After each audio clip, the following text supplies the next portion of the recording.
एक समय की बात है जब धरती पर राजाओं का शासन था और भक्ति केवल शब्द नहीं, जीवन का सत्य हुआ करती थी। एक छोटे से गांव में एक साधारण नाई रहता था जिसका नाम सेन जी था। सेन जी राजा के दरबार में सेवा करते थे। वो हर दिन समय पर महल पहुंचते, राजा के चरणों की मालिश करते और उनकी सेवा में लगे रहते।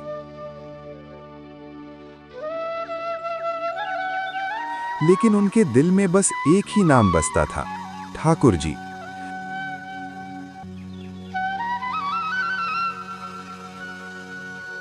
हर सुबह घर से निकलने से पहले वो हाथ जोड़कर प्रार्थना करते, हे ठाकुर जी, आज भी मेरी सेवा सफल करना। एक दिन जब सेन जी महल की ओर जा रहे थे, तभी रास्ते में संतों की एक टोली दिखाई दी। वे सब मिलकर हरि नाम का कीर्तन कर रहे थे। हरे कृष्णा कृष्ण कृष्ण हरे हरे। ये सुनते ही सेन जी रुक गए और वो धीरे धीरे उस कीर्तन में खो गए। रोते हुए वो भी कीर्तन में नाचने लगे। उनका शरीर नाच रहा था, लेकिन उनकी आत्मा पूरी तरह ठाकुर जी में समा चुकी थी। समय बीतता गया। आंखों में आंसू लिए सेन जी ने संतों की ओर देखा। उन्होंने कहा, आज मैं आप सब संतों की सेवा करना चाहता हूँ, कृपा करके मेरे घर पधारिए। संत उनके साथ उनके घर चले गए।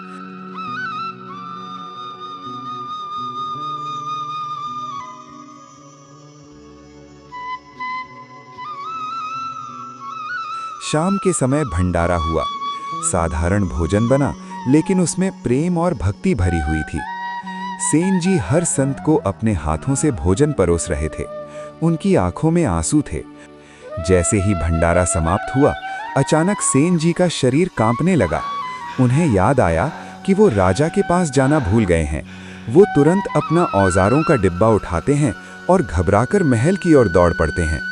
लेकिन उन्हें क्या पता था कि उसी समय महल में एक अद्भुत लीला हो रही थी। ठाकुर जी अपने भक्त की भक्ति से प्रसन्न होकर स्वयं सेन जी का रूप धारण कर लेते हैं और ठाकुर जी सेन जी का रूप धारण कर हाथ में वही पुराना बक्सा लिए हुए थे। वो महल में प्रवेश करते हैं और राजा के चरणों की मालिश करने लगते हैं। उनके हाथ इतने कोमल और शीतल थे जैसे करुणा का स्पर्श हो। राजा को कुछ अलग महसूस हुआ। उन्होंने कहा, सेन जी, आज आपके हाथ इतने कोमल क्यों हैं? ठाकुर जी मुस्कुराए। उन्होंने कहा, कुछ नहीं महाराज, बस मैंने अपने हाथों को गर्म जल से धोया है ताकि मैं आपकी सेवा और कोमलता से कर सकूं। उधर सेन जी महल पहुंचते हैं। द्वार पर खड़े सिपाही ने उन्हें रोका। उन्होंने कहा, सेन जी, तुम क्या भूल गए जो वापस आए हो? सेन जी हैरान हो गए।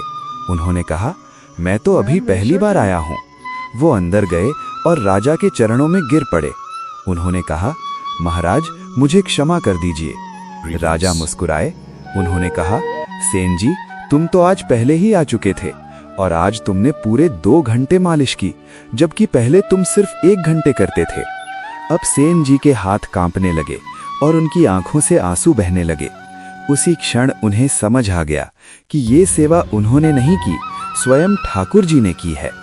सेन जी रो पड़े। उन्होंने हाथ जोड़ लिए और रोते हुए महल से बाहर चले गए।